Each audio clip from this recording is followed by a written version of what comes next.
membuat laporan terhadap Rudiana.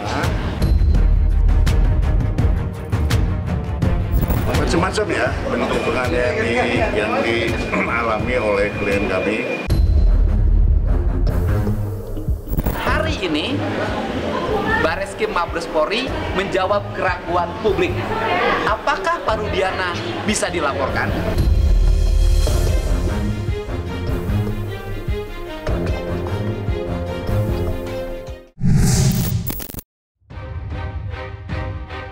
Tiga kuasa hukum keluarga narapidana kasus Vina kemarin kembali mendatangi Mabes Polri untuk melaporkan Rudiana, ayah almarhum Eki, ditemani Dedi Mulyadi. Mereka melaporkan Rudiana sebagai seorang sipil saat membuat laporan polisi pertama kali dalam kasus Vina pada tahun 2016 silam. Ibtu Rudiana saat ini sedang menjadi sorotan usai dicurigai ikut andil dalam proses penangkapan 8 pelaku yang syarat dengan kejanggalan. Terlebih, sampai dengan saat ini, Rudiana belum buka suara menanggapi berbagai tudingan yang dialamatkan kepadanya. Lantas, apa alasan kuasa hukum keluarga narapidana melaporkan Rudiana? Dan seperti apa respon dari Mabes Polri atas laporan tersebut? Pak, ya. Ancamannya berapa tahun, Pak?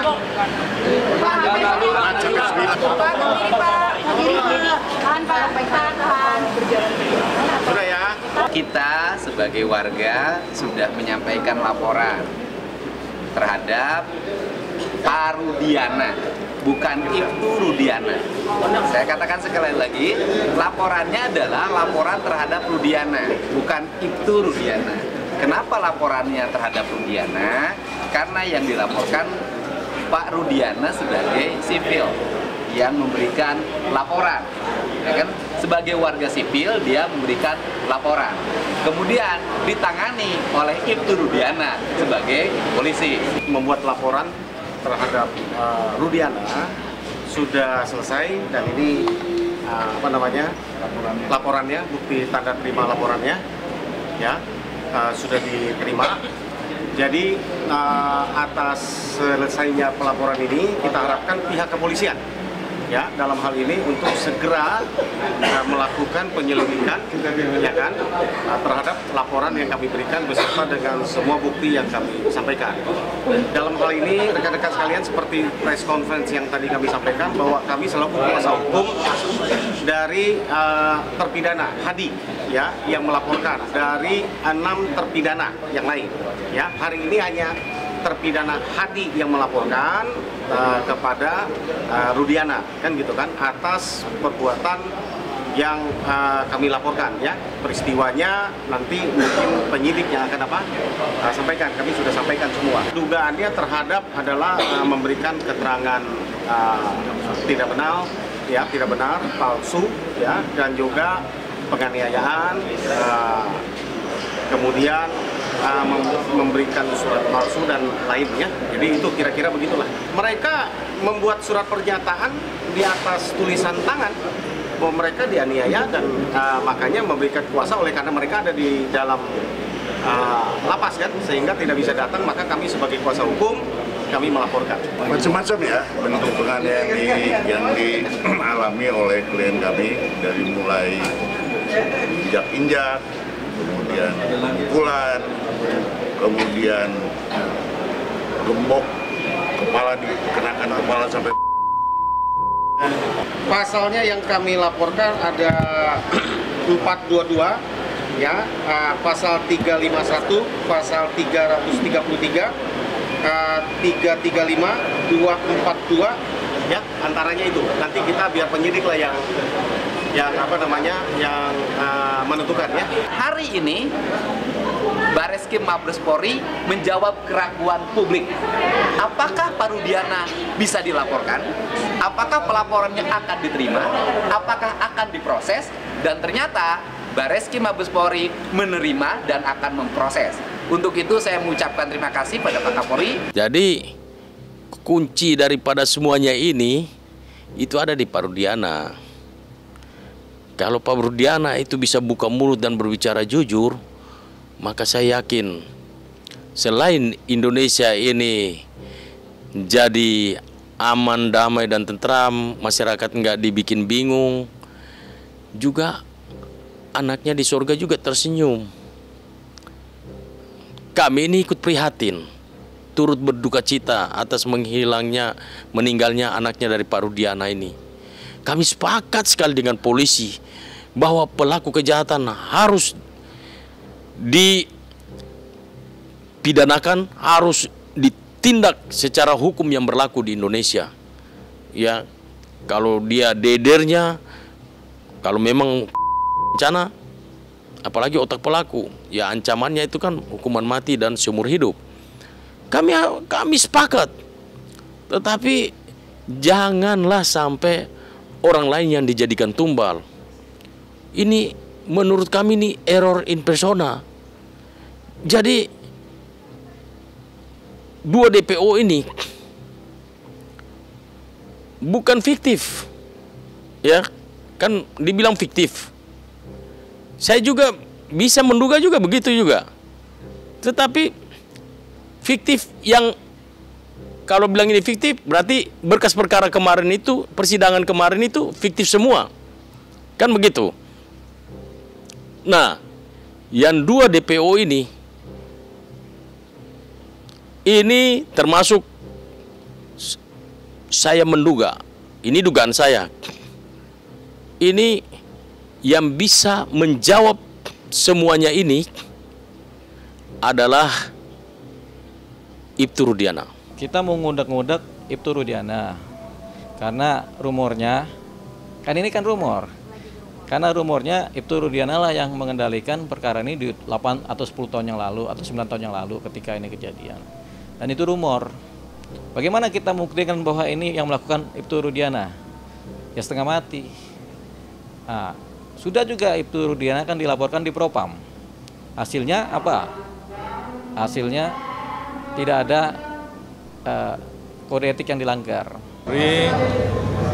Menindaklanjuti beberapa waktu yang lalu ada laporan di Barreskrim terkait dengan proses perjalanan yang di Jawa Barat, dan saat ini pendalaman sedang kita lakukan. Propam kita turunkan, Irwasum kita turunkan untuk melakukan pendalaman terkait dengan peristiwa yang ada. Walaupun sudah terjadi 8 tahun yang lalu ya, di 2016, namun tentunya kami memiliki kewajiban untuk melakukan pendalaman, sehingga kemudian pada saatnya setelah semuanya lengkap kita akan sampaikan kepada masyarakat secara transparan tentang fakta-fakta yang kita temukan.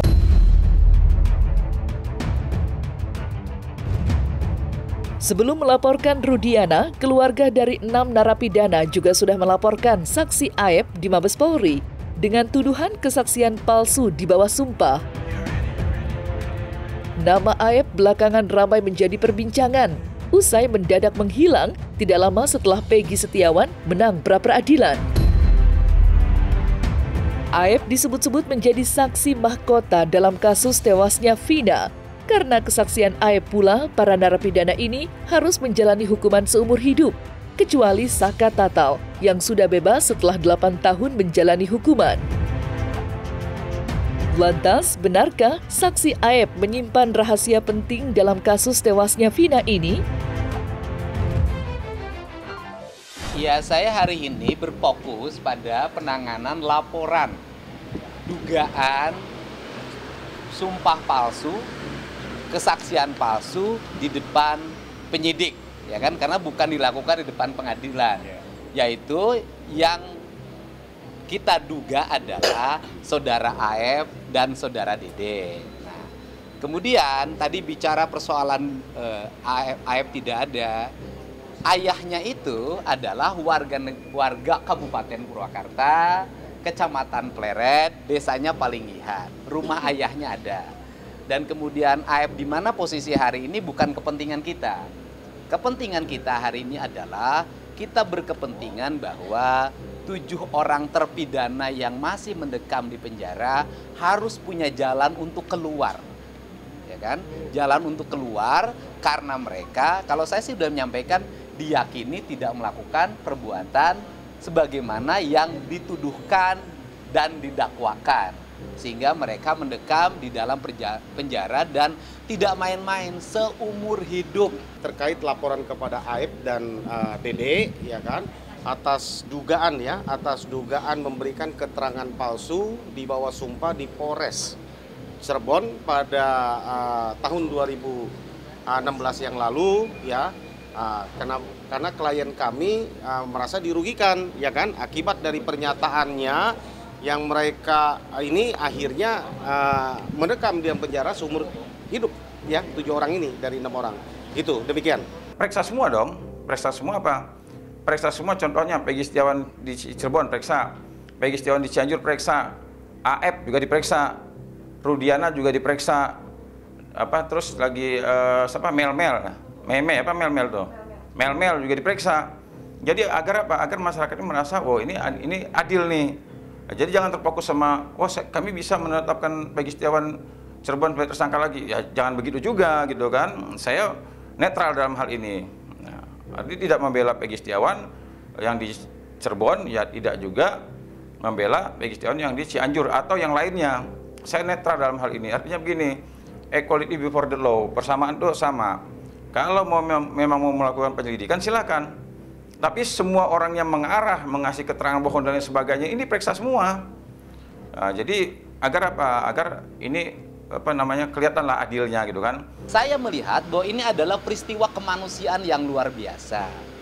Orang gitu kan yang dalam pandangan saya setelah melakukan keliling, wawancara, kemudian bicara dari satu ke tempat lain sampai hampir ada 70 dokumen yang saya miliki, saya tidak tega dan kita tidak boleh membiarkan orang yang tidak bersalah itu harus mendekam di penjara apalagi seumur hidup. Nah ini kan menjadi tanda tanya besar. Kenapa ini kok nggak diperiksa? Nah sehingga tadi saya mengatakan kalau memang pihak penyidik benar-benar fair, ya objektif, jujur, ya tidak memihak, transparan, dia mau melakukan penyelidikan dan penyidikan kembali, saya berharap mulailah dari AF dan Pak Rudiana. Kenapa AF dan Pak Rudiana? Karena orang yang pertama kali curiga bahwa peristiwa ini adalah Pak Rudiana. Dialah yang awal curiga terhadap peristiwa ini, bukan peristiwa laka lantas, tapi nah, silakan tanya awal dari dia. Nah kemudian tanggal 28 itu ketika tanya dia cerita ke ke Polsek, sehingga dia melihat motor tidak rusak, timbul kecurigaan bahwa perkara ini. Pertanyaannya, kenapa tanggal 28 dia ada kecurigaan tidak melaporkan ke pihak polisian? Nah, kalau tanggal 28 dia melaporkan pihak polisian, ya mungkin 28 itu juga keluar surat perintah penyelidikan. Nah, surat perintah penyelidikan inilah yang digunakan nanti untuk mencari informasi. Nah, kalau dalam perjalanan dia ketemu si AF itu jangan dulu disebut sebagai alat bukti, tapi informasi awal si AF-nya. Nah, carilah data-data yang lain, fakta-fakta lain, bukti-bukti yang lain dijadikan informasi awal. Nah, kalau seandainya Pak Rudiana 28 dia curiga tapi tidak mau melaporkan, nah kemudian dia mencari informasi, ketemu dengan AF tanggal 31 itu.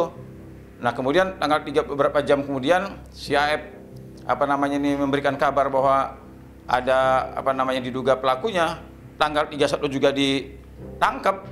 Nah, ini kan berarti si AF sama Pak Rudiana ini ada apa nih? Ya, kalau menurut saya memang biar fair, jujur, objektif pihak kepolisian kalau mau melakukan penyelidikan dan penyidikan kembali, mulailah dari Rudiana, AF. Kami juga membawa bukti surat pernyataan dari para saksi maupun dari para terpidana itu sendiri masing-masing. Banyak sekali, bahkan saksi baru yang menguatkan apa yang disampaikan oleh AF dan Dede itu adalah patut diduga tidak benar. Maka kita uji kan gitu kan, membawa bukti-bukti ini kita akan laporkan kepada teman-teman di Barreskrim. Sementara Deddy Mulyadi yang juga mendampingi kuasa hukum dari keluarga narapidana saat melaporkan Rudiana meminta Mabes Polri mengambil alih penyelidikan kasus Vina yang saat ini ditangani Polda Jawa Barat. Mantan Bupati Purwakarta itu juga meminta penyidik agar membuka CCTV di sejumlah lokasi yang diduga berdekatan dengan lokasi TKP Vina dan kekasihnya Eki yang mengalami kejadian nahas. Tidak itu saja, Deddy Mulyadi juga meminta ketegasan kepolisian untuk segera melakukan penyelidikan apakah Vina meninggal karena kecelakaan atau karena hal lainnya, agar tidak menjadi kegaduhan di tengah masyarakat. Yang kita cari adalah rasa keadilan masyarakat, yang bersalah harus dinyatakan bersalah, dan yang tidak bersalah harus dibebaskan. Kemudian, agar tidak terjadi simpang siur yang terus-menerus berkembang di masyarakat, sebaiknya Mabes Polri meskipun putusan hukumnya belum berubah karena kita baru mengajukan PK, tetap harus melakukan penyelidikan. Di antaranya investigasi yang dilakukan Mabes Polri adalah menentukan apakah peristiwa Eki dan Vina ini peristiwa kecelakaan. Nah, ini yang harus segera dilakukan oleh Mabes Polri. Saya pikir Mabes Polri memiliki kemampuan menganalisis peristiwa ini secara baik. Karena apa? Karena tahun 2016 itu belum jadul. Masih tahunnya adalah tahun digital. Handphone dari para terpidana masih ada. Itu kan tinggal handphonenya dinyalakan, kemudian dibuka handphonenya, itu akan terbuka kelihatan percakapannya, posisi para terpidana di mana, sehingga kita tidak cocok logi berdasarkan sains. Kemudian yang berikutnya juga saya meminta agar CCTV-nya juga dibuka. CCTV yang dibuka bisa dua. Yang pertama, kalau ingin mengejar tuduhan pelemparan, buka CCTV-nya Indomaret. Karena posisi mereka, SMP 11 itu di sampingnya ada Indomaret. Kalau kemudian CCTV terjadinya peristiwa kematian Eki dan Vina, itu kan ada di flyover. Kemudian dari sisi letak geografis, saya juga ada pertanyaan besar dari saya. Pertanyaan besarnya adalah, peristiwa Eki dan Vina meninggal itu di flyover berada di posisi Kabupaten Cirebon.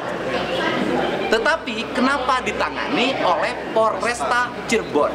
Ini juga pertanyaan yang mesti dijawab sebenarnya dari sisi aspek SOP penanganan yang harus dilakukan. Dengan tidak dihadirkannya semua alat bukti, atau dengan tidak transparannya, atau dia merasa dikambing hitamkan, itu yang paling pas mengajukannya sebenarnya, supaya relevan. Coba kalau seandainya CCTV sama handphone dibuka, kebenaran kan terungkap kan?